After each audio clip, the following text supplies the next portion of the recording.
presidente Lula, recentemente, foi para cima da Vale do Rio Doce e, inclusive, sugeriu a demissão, a troca do Roger Agnelli. Aqui no estado do Pará, não seria interessante ter um movimento de pressão? Nós fomos contra a privatização da Vale do Rio Doce quando da sua venda pelo governo de Fernando Henrique. Tentaram vender a Petrobras, felizmente não conseguiram. Tentaram se movimentar no sentido de vender o Banco do Brasil, também não conseguiram. Conseguiram fazer isso com a Vale aqui no Pará, com a Celpa, né? Como consequência, nós temos menor controle sobre essas empresas. E a extração mineral, ao meu ver, é estratégica para o futuro do país. Nós temos que decidir, inclusive, o ritmo da sua extração, como no caso do pré-sal agora.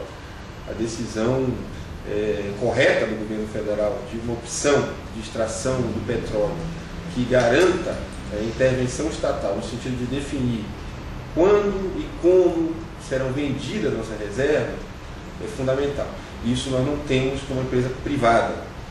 Então, a partir desse ponto de partida, e sabendo que o problema histórico do Pará, o problema histórico da Amazônia, desde a época da cabanagem, tem sido uma inserção passiva e subordinada à federação, a Constituição do Brasil foi uma Constituição,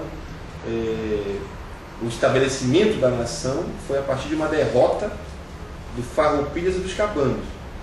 Então, a partir desse programa político de guerra, de afirmação, não da autonomia política, mas da autonomia de decisões de investimento, da afirmação política do Estado do Pará, que orienta a nossa relação com as mineradoras aqui no Estado. Nós queremos que as riquezas aqui extraídas gerem riquezas para a nossa população. Por causa disso, nós temos tido uma relação republicana com a Vale, no sentido de criar instituições de diálogo com a Vale. Nós temos o Fórum Paraense de Competitividade, que senta a Vale, o governo do Estado, e representantes das outras cadeias produtivas do Estado definimos ali o que fazer para superar gargalos da produção. A Vale tem suas razões para não comprar de fornecedores locais, e nós assumimos compromissos mútuos no sentido de que os fornecedores locais melhorem a qualidade dos seus produtos para que a Vale compre deles. Nós estamos formando gente para que a Vale contrate aqui no estado do Pará. Já é uma decisão da Vale fazer isso em Canaã, em Eldorado, em Paraopebas, em todos os outros lugares onde a Vale atua. E, finalmente, nós também temos movimentos de gestão política junto à Vale, junto ao governo federal, para pressionar decisões de investimento da empresa aqui. Eu vou mencionar dois processos. Um foi a decisão da siderúrgica em Marabá. A decisão de construir uma siderúrgica em Marabá, que vai gerar uma revolução naquela região, que muitas vezes foi abandonada por outros governos, foi uma decisão política. Política no melhor sentido do termo. Uma siderúrgica não é construída no interior, no hinterland brasileiro. Normalmente siderúrgicas no mundo todo são feitas no litoral, porque dali vai para a exportação.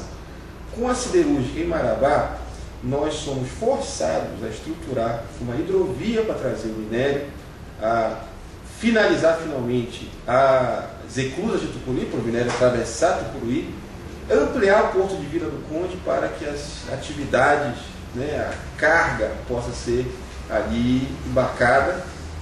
E finalmente, em cada uma dessas ações nós temos geração de emprego e geração de renda. Isso foi uma decisão política, a partir do prestígio da governadora Ana Júlia, a partir da indicação do local pela governadora Ana Júlia e pela força do presidente Lula. Atenção com a Vale, do presidente com a atual direção da Vale, um pouco por causa disso. Só que em breve o presidente acabou de dizer para a governadora que quer vir aqui assinar o protocolo que garante, enfim, de forma mais clara ainda, o início da construção do ano que vem. Já desapropriamos o terreno em Marabá, garante o início da construção do ano que vem. E o segundo exemplo é o caso de Belo Monte. A senadora Ana Júlia, quando senadora, sempre defendeu Belo Monte. Claro, defendemos com condicionante. Nós não queremos Belo Monte gerando inundação de terras indígenas, não queremos alagamento de Altamira. Qualquer paraense com mínimo de sanidade seria contra.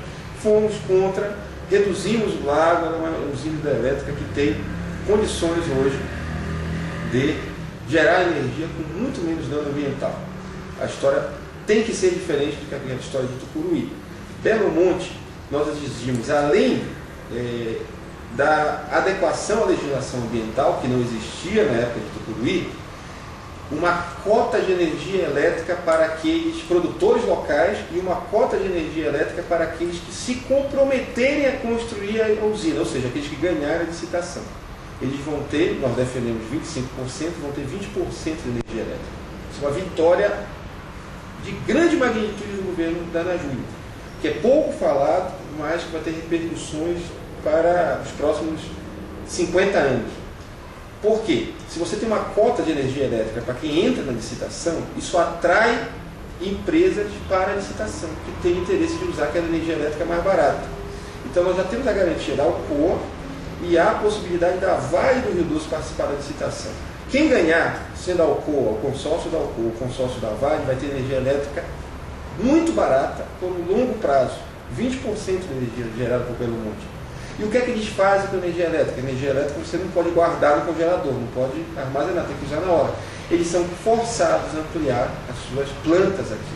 Eu ouvi da alta direção da Alcoa que, se eles ganharem a licitação para a construção de Belo Monte, tendo energia elétrica mais barata, eles ampliam a produção de bauxita de Juruti para alumina e alumínio em Santarém ou em Altamira. Okay? O processo de produção de alumínio é um processo eletrointensivo. Ainda não é o que nós sonhamos, né? Produzir automóveis, aeronaves e produzir produtos a partir da nossa biodiversidade, mas é uma mudança significativa da pura extração de bauxita para a construção de uma outra Albrás no norte e no oeste do Pará. Isso significa emprego para o povo daquela região ou novamente nós vamos repetir a lógica do grande projeto, é tudo importado de outros estados? Isso depende do processo de negociação política, depende do governo e depende da qualidade da mão de obra que nós possamos disponibilizar para esses empreendimentos. No caso de Juruti, por exemplo, nós temos uma escola técnica, inclusive em parceria com a Alcoa, sendo formada em Juruti para mão de obra lá. Então a história dos grandes projetos, que é uma história que gerou, né, segregação territorial, exclusão, ela, numa sociedade mais democrática, com uma legislação ambiental mais dura, isso é fundamental, o papel que o Ministério Público teve, o papel que a legislação ambiental teve, isso cria constrangimentos que são benéficos, apesar de toda a dor de cabeça, né, da audiência, da tensão, isso gera constrangimentos benéficos para a população, porque constrange essas empresas a fazer investimentos sociais, a se adequar e tudo mais. Eu acho que nós temos que estar orgulhosos do grau de controle, do grau, às vezes, de conflito, do grau de polêmica associado agora a esses grandes projetos, porque em países democráticos é assim que acontece. Ainda em relação a Belo Monte, há muita queixa do movimento de que as audiências elas foram pequenas, insuficientes e assim quase que podadas. O senhor confirma isso? Olha, eu tive nas audiências de Belo Monte, tive na de Brasil Novo, na de Vitória do Xingu e tive na de Altamira. Não acho que tenha sido podada. A de Altamira foi gigantesca, viu? Tem mais 3 a 5 mil pessoas aí, né? Eu também não acho que, mas é uma opinião pessoal minha, não é opinião de governo, não acho que a existência de outras audiências públicas vai fazer muita diferença no que se refere ao projeto final. Portanto, não vejo grandes consequências práticas, mas eu também não sou especialista na área.